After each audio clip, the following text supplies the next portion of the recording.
Toda vez que aparece aquela manchete dizendo que agora o Elon Musk atingiu a marca histórica de US$ 1 trilhão, o tico e teco dos canhotinhas de DCE de Universidade Federal imagina imediatamente a cena de uma piscina de ouro trancada em um cofre que foi retirada à força do bolso do pobre e tão explorado proletariado. Existe um fantasma infantil assombrando o debate público sobre a desigualdade e ele atende pelo nome de Tio Patinhas. Mas chegou a hora dos adultos na sala avisarem que essa piscina onde o Tio Patinhas nada não existe. Se você acha que a existência de bilionários e trilionários é um problema oriundo do capitalismo malvadão, você não entendeu o que é dinheiro, você não entendeu como se gera valor e como se cria riqueza e prosperidade. Pior ainda, ao gritar "Bilionários não deveriam existir", você está torcendo contra o avanço tecnológico e material da humanidade. Aquilo que a gente chama de riqueza lá na estratosfera dos trilionários agora, não é dinheiro estocado num cofre de Patópolis. É pura energia potencial.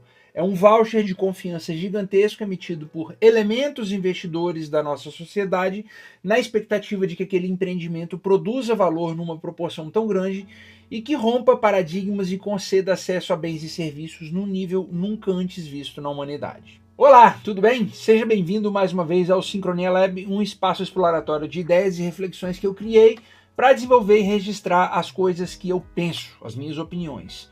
E talvez você já me conheça pelo meu canal de perfumaria, o Fragrance Express, mas eu também sou economista, nexialista, estrategista de orquestração cognitiva em desenvolvimento e agora também ensaísta de assuntos civilizacionais. E hoje eu venho aqui para a gente tentar curar o analfabetismo econômico que domina na esquerdolândia das faculdades de humanas. Eu vou explicar a econofísica por trás da criação de riqueza e por que a melhora do nosso padrão de vida depende desesperadamente de que o mercado crie cada vez mais bilionários e trilionários. O primeiro passo para desmontar a indignação moral contra a riqueza extrema é entender o que eu chamo de analfabetismo da liquidez. A fortuna do Elon Musk, do Bill Gates ou a do Jeff Bezos não é composta por capital líquido, dinheiro vivo na conta corrente. Ela é majoritariamente formada por ações das empresas que eles mesmos fundaram. Ou seja, infraestrutura pesada, patentes, fábricas e propriedade intelectual, capacidade orquestrada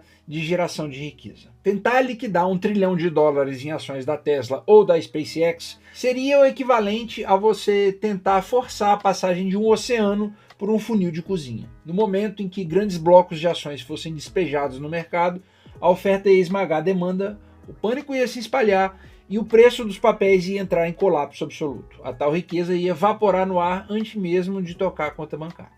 Esse valor só existe e só sustenta porque o mercado acredita e aposta na capacidade futura de entrega dessas companhias. É um voto diário e voluntário de confiança no progresso da humanidade. O núcleo da narrativa da esquerda é a crença de que a economia é um jogo de soma zero, uma pizza de 8 fatias, e se o bilionário pegou 7, o resto da sociedade necessariamente vai morrer de fome dividindo a fatia que sobrou. Inclusive, o próprio Elon Musk já disse que se entregassem um plano sério funcional para acabar com a fome global, ele banca. Mas isso aí é uma falácia brutal, e aqui a gente precisa fazer uma distinção entre o que é extração e o que é criação de riqueza.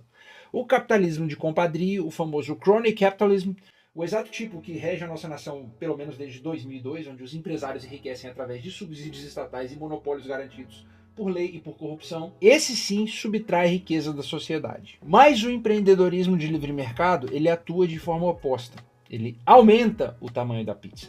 A inovação cria riqueza do zero e provoca o que a gente chama de deflação tecnológica. A história prova que as maiores fortunas da humanidade não foram construídas cobrando mais caro e explorando clientes e trabalhadores, e sim descobrindo como fazer as coisas ficarem absurdamente mais baratas e acessíveis. O empreendedor visionário, ao ficar bilionário, ele apenas captura uma margem do abismo de economia e conforto que ele entrega ao mundo. Pensa no John D. Rockefeller, no século XIX. O óleo de baleia para iluminação era um luxo caríssimo. Ele otimizou o refino de petróleo e derrubou o preço do querosene em quase 90%. A classe trabalhadora ganhou o poder de ler e estudar à noite e ele ficou bilionário barateando a luz. Ou então pensa aí no Andrew Carnegie, o aço.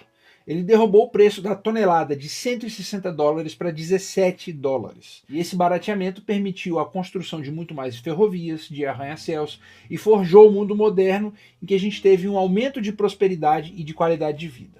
Ou então pense aí no Malcolm McLean, que inventou o container marítimo e derrubou o custo de carregamento de quase $6 a tonelada para 16 centavos. Ele viabilizou a globalização, o comércio global, que tirou bilhões da pobreza através do livre comércio. E eu não estou aqui querendo dizer que esses caras merecem uma estátua em praça pública como heróis da humanidade, não, tá? É bem provável que, pesquisando a fundo a biografia deles, a gente encontre práticas que foram muito controversas, mas o que está em discussão aqui não é a pessoa, é como o processo de inovação disruptiva que essas pessoas capitanearam permitiu um acúmulo de riqueza estratosférico deles. Mas, se a gente precisa de um exemplo mais contemporâneo, para sepultar de vez a tese de que o Estado aloca melhor os recursos gananciosos, basta você olhar para o céu. A exploração espacial estatal da NASA operava num modelo burocrático cost plus.